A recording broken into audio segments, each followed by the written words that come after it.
सरला Yadav SY Hindi platform पर एक बार फिर से आप सभी का हार्दिक अभिनंदन करती हूँ और इसी श्रृंखला में आगे बढ़ रही हैं अपने अगले टॉपिक की तरफ। और अपने टॉपिक का नाम है नाथ साहित्य। आपने देखा होगा सिद्ध साहित्य हम पिछली वीडियो में कर चुके हैं और अब हम करेंगे नाथ साहित्य। ये देखिए दोस्तों कि कोई भी एग्ज़ाम हो सभी के लिए इम्पोर्टेंट हैं, तो इन सब बातों पर हम ज़्यादा टाइम वेस्ट नहीं करेंगे क्योंकि सभी को पता रहता है कि सिलेबस क्या है और क्या आने वाला है। तो हिंदी का जो कहीं भी पेपर हो, चाहे तो DSS भी हो, चाहे KVS हो, चाहे एस्टेट हो, चाहे UP टेट हो, किसी में भी हो, राजस्थान का कोई पेपर हो, जब हिंदी की बात आती है तो ये टॉपिक हर जगह आते हैं। HPSC स्क्रीनिंग में भी दिया हुआ है आदिकाल, तो उसके लिए भी ये बात इम्पोर्टेंट बन जाती है। तो देखिए शुरू करते हैं हम अपने टॉपिक को। नाथ साहित्य, सिद्ध साहित्य हम पढ़ चुके हैं। उम्मीद है कि आपने वीडियो अच्छे से देख ली होगी। नाथ संप्रदाय के प्रवर्तक गुरु गोरखनाथ माने जाते हैं। नाथ पंथ का मूल भी बौद्धों की सहजयान शाखा है। देखो हमने पिछले वीडियो में बताया था आपको कि जो बौद्ध थे उनकी जो विकृत प्रवृत्ति थी बौद्धों की, उसी से हमारा सिद्ध साहित्य निकल कर आया था। तो नाथ साहित्य की भी जो वो पूछे तो ये है बौद्धों की सहजयान शाखा है, जहाँ से इसका मूल है, मतलब ये निकल कर आया है। गोरखनाथ ने पतंजलि के उच्च लक्ष्य ईश्वर प्राप्ति को लेकर हठ योग का प्रवर्तन किया। अब आपसे पूछे कि हठ योग का प्रवर्तक, ये सबसे पहले तो क्वेश्चन यही बनता है कि नाथ संप्रदाय के प्रवर्तक कौन है, तो आपको आंसर देना होगा गोरखनाथ। देखिए आपको ऑप्शन में आपको जलंधर नाथ, मत्स्येंद्र नाथ, फलाना फलाना और भी कई नाम मिल जाएंगे, लेकिन साफ साफ लिखा हुआ है कि नाथ संप्रदाय के जो प्रवर्तक है वो गोरखनाथ माने जाते हैं। तो एक तो मेन बात यही है। एक ये कौन सी शाखा से निकला है? सहजयान से। अगर आपको याद नहीं हो तो मैं ट्रिक बता देती हूँ। आपके सहजयान और वज्रयान दो पढ़े थे हमने पीछे। तो सहज जिसमें स है उससे सिद्ध नहीं है, उससे नाथ है, और जिसमें वह है उससे सिद्ध साहित्य है। मतलब सिद्ध साहित्य सहजयान मत लगा लेना, वो व्रज से है, वज्र से है, वो अलग अलग नाम है। गोरखनाथ ने पतंजलि के उच्च लक्ष्य ईश्वर प्राप्ति को लेकर हठ योग का प्रवर्तन किया। हठ योग का प्रवर्तन पूछे तो गोरखनाथ। वज्र यानी सिद्धों का प्रभाव क्षेत्र पूर्वी भारत था। अब जबकि नाथ पंथियों ने अपने मत का प्रचार पश्चिमी भारत अर्थात राजपूताना एवं पंजाब में किया। ध्यान देने योग्य बात है कि सिद्धों का प्रभाव क्षेत्र कौन सा था? पूर्वी। अब यहाँ पर एक बात ध्यान देने की है कि HPSC में हमें लिखना है, सब्जेक्टिव में हमें लिखना है। तो क्या देखेंगे कि वज्रयान सिद्धों का जो प्रभाव है वो पूर्वी क्षेत्र में था, जबकि नाथों का जो प्रभाव था वो पश्चिमी भारत में अर्थात राजपूताना एवं पंजाब में मिल किया। गोरखनाथ के समय का ठीक पता नहीं है। राहुल सांकृत्यायन जी ने नाथों का समय विक्रम की 10वीं सदी माना है। नाथ पंथ की दार्शनिकता सिद्धांत रूप से शैव मत के अंतर्गत है। अब आपके यहाँ पर फिर से दो क्वेश्चन बनते हैं और व्यवहारिक की दृष्टि से हठ योग से संबंधित है। अगर हम नाथ पंथियों की बात करते हैं तो व्यवहारिक दृष्टि से तो ये हठ योग से संबंधित है, और दार्शनिकता की बात करते हैं नाथपंथियों की तो ये शैव मत के अंतर्गत आता है। ईश्वर को शून्य रूप में मानते हैं जिसे वे अलख निरंजन कहते हैं। जो नाथ साहित्य है इसमें जो नाथ है परंपरा के जो व्यक्ति हैं या जो कवि हैं वो ईश्वर को शून्य रूप में मानते हैं जिसे वे अलख निरंजन कहते हैं। नाथ पंथियों ने वैराग्य से मुक्ति संभव मानी है। नाथ पंथियों ने वैराग्य से मुक्ति संभव मानी है। उनका मानना है वैराग्य, वैराग्य होता है मतलब अपनों से, जो अपने सगे संबंधी, अपना घर परिवार सभी से आपका जो मोह है वो छूट जाता है और अपने घर को त्याग करके बाहर निकल जाते हैं, या वो क्या होता है? वैराग्य होता है। मुक्ति संभव मानी है तो नाथपंथी वैराग्य से मुक्ति मानते हैं, संभव मानते हैं, और वैराग्य गुरु की कृपा से मिलता है। और इनका ये भी मानना है कि अगर वैराग्य मिलेगा तो वो किससे मिलेगा? गुरु की कृपा से मिलता है। इसलिए गुरु दीक्षा एवं गुरु मंत्र का नाथ संप्रदाय में विशेष महत्व है, यानी कि गुरु की महत्ता बहुत ही विशेष बन जाती है। ये इंद्रिय निग्रह पर विशेष बल देते हैं। देखिए ये जब भी आपका एस्टेट का या किसी भी तरह का आपका पेपर आता है, खासकर एस्टेट का, तो उसमें ये देते हैं कि नाथों ने जो है ये तीन चीज़ें कहाँ से ली? गुरु दीक्षा, ना ये नाथ शांत, इंद्रिय निग्रह, गुरु की उपासना, गुरु का महत्व, इंद्रिय निग्रह, तो ये सब कहाँ से लिए? आगे संतों में जब आप बात करोगे तब वहाँ एक क्वेश्चन आएगा कि संत परंपरा ने किसका अनुसरण किया, तो संत परंपरा ये नाथों से लेंगे वो ये सारी चीज़। तो मैं ये बात यहीं बता रही हूँ ताकि जब हम आगे भक्ति काल पढ़ेंगे तो आपका ध्यान आ जाएगा। इसलिए तो हम आते हैं नाथों का क्या मानना था कि नाथ वैराग्य से मुक्ति संभव है, और वैराग्य किसकी कृपा से मिलता है? गुरु की कृपा से। इसलिए गुरु दीक्षा एवं गुरु मंत्र का नाथ संप्रदाय में विशेष महत्व है। वे इंद्रिय निग्रह पर विशेष बल देते हैं और नारी से दूर रहने की शिक्षा देते हैं। देखिए एक मेन अंतर आपको मिला, सिद्ध साहित्य में नारी को उन्होंने बताया था कि नारी के बिना साधना नहीं हो सकती, नारी प्रेम के बिना हम मोक्ष नहीं प्राप्त कर सकते, उनका ये मानना था। लेकिन नाथ जो है नारी से दूर रहने की शिक्षा देते हैं। मन की स्वाभाविक वृत्ति को बाह्य जगत से पलटकर अंतर जगत की ओर करना ही सबसे बड़ा साधन है। नाथों का क्या मानना था कि बाह्य जगत में क्या जाता है? हमारी मोह माया, हमारे आडंबर, जिसमें हमारा मन लटका हुआ है, कि इन सब विषय वासनाओं से मन हटाकर जब हम अपने अंतरात्मा की तरफ अपने मन को प्रवृत्त कर लेते हैं तो वो क्या कहलाता है? आपका वही साधना है, सबसे बड़ी साधना है ये कार्य। और कहते हैं कि हमारा मन बाह्य जगत को छोड़कर अंतर्मन की तरफ कब आएगा, किससे आएगा? ये कह रहा है कि कुंडलिनी योग से आएगा। कुंडलिनी योग द्वारा किया जा सकता है।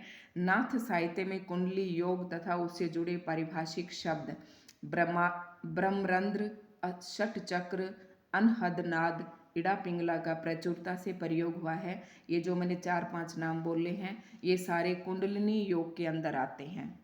तो नेक्स्ट हम बात करते हैं, नाथों में 9 नाथ प्रसिद्ध हैं। अब आप देखिए सिद्धों की संख्या कितनी बताई थी? 84। सिद्धों की संख्या 84 थी, नाथ कितने थे? 9। नाथ 9, सिद्ध 84। आपको ये बात याद रखनी होगी। अब हम 9 के नाम पढ़ लेते हैं। नंबर 1 मत्स्येंद्र नाथ, गहानी नाथ, ज्वालेंद्र नाथ, करणीपा नाथ, नागनाथ, चरपटनाथ, रेवानाथ, भृतनाथ और गोपी चंद्रनाथ। ये 9 हैं।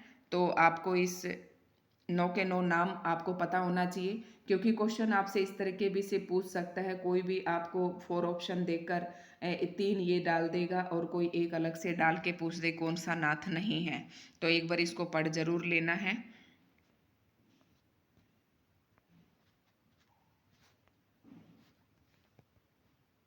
इस सूची में गोरखनाथ का नाम न आने के कारण बताया गया है कि गोरख पंथियों के अनुसार गोरखनाथ भिन्न भिन्न समय में अलग अलग नामों से अवतरित हुए हैं। अब कुछ महत्वपूर्ण तथ्य हैं जिससे हमें नाथ संप्रदाय के बारे में और पता चलता है। तो नाथ पंथ का प्रभाव हिंदुओं के साथ साथ मुसलमानों पर भी था। ये पहला पॉइंट है। नाथ पंथ का ये नहीं कि हिंदू ही मानते थे, नाथों का जो प्रभाव था मुसलमानों पर भी था। नाथपंथी जो योगी होते थे वो कान के लो में बड़े बड़े छेद करके स्फटिक के भारी कुंडल पहनते हैं, इसलिए उन्हें कनफटा योगी भी कहा जाता है। तो आपसे क्वेश्चन पूछे कि कनफटा योगी किसे कहा जाता है, तो ये किसको कहा जाता है? नाथ योगियों को। ठीक है। अब हमारा नेक्स्ट पॉइंट है नाथ पंथ का प्रचार पंजाब और राजपुताने की ओर हुआ। अभी बताया था कि नाथों का प्रचार पंजाब और राजपुताने की ओर हुआ। सिद्धों का जो प्रभाव था ये आपको ध्यान रखना पड़ेगा। सिद्धों का जो प्रभाव था वो हमारा पूर्व की तरफ था और ये नाथों का जो प्रभाव था ये पश्चिम में था। पश्चिम में मीन्स पंजाब और राजपुताना की ओर। नाथपंथियों की वाणियों में सदुकड़ी भाषा का प्रयोग किया गया है। आप यहाँ ना थोड़ा सा पीछे का भी ध्यान रखते हुए चलेंगे। जैसे कि सिद्ध साहित्य में कौन सी भाषा थी? अर्धमागधी अपभ्रंश का अब प्रयोग हुआ था लिखने में। और नाथों ने कौन सी? नाथ पंथियों की वाणियों में सदुकड़ी भाषा का प्रयोग है जो मूलतः खड़ी बोली और राजस्थान के मेल से बनी है। तो ये इनकी भाषा हो गई। सिद्ध संप्रदाय में जो अश्लीलता पाई जाती है उसका नाथ पंथ में अभाव है। देखिए ये बहुत ही अच्छा पॉइंट यहाँ पर आ गया है। जो सिद्धों ने जो नारी को भोग की वस्तु कहा था, इन्होंने क्या किया? इन्होंने नारी की निंदा ही की। तो कई कवियों ने नारी की निंदा करना इनका ठीक भी नहीं कहा है, लेकिन इनको ये था कि नारी मोहिनी होती है, मोहमाया में फंसाती है और वो हमें वैराग्य अपना मोक्ष प्राप्ति में बाधा उत्पन्न करती है, इसलिए स्त्री के प्रति इनका निरादर ही था। तो सिद्ध संप्रदाय में जो अश्लीलता पाई जाती है उसका नाथ पंथ में अभाव है, ये इस बात को नहीं मानते। नाथ पंथियों ने जाति पाति का खंडन किया तथा बाह्य आडंबर का खुलकर विरोध किया। ये पॉइंट तो सिद्धों में भी था और ये नाथों में भी है। अब नेक्स्ट पॉइंट है हमारा